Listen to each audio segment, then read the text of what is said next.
A single killing has ignited outrage across Mexico. Carlos Manzo, mayor of Uruapan in Michoacán state, was shot dead during Day of the Dead celebrations, a crime captured on video as families ran for cover.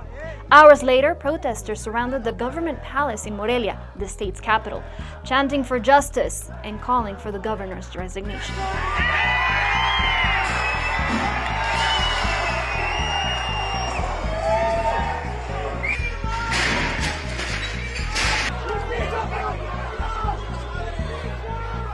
But this anger runs deeper than one death. Manzo had spent months denouncing corruption, cartel ties, and the political protection that allows organized crime to rule.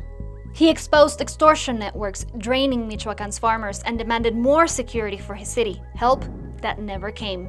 Defiant and outspoken, he vowed to confront criminal groups even if it cost him his life. That earned him a nickname, the Mexican Bukele. Now, he's another name on Mexico's growing list of murdered mayors. The unrest exposes a deeper crisis. The ruling party now holds unprecedented power after the last election, the presidency, Congress, and much of the judiciary. Yet, with all that power, there's no sense of control. Every new killing is met with the same empty script: condolences, investigations, silence. The policy, once summed up by former President Andrés Manuel López Obrador as abrazos no balazos, hugs not bullets, promised to tackle violence through social programs instead of confrontation. His successor, Claudia Sheinbaum, pledged a shift toward intelligence-led policing, but on the ground, little has changed. That message, that criminals could act without consequence, has become the defining truth of this new era, and Mexico is now paying for it in blood.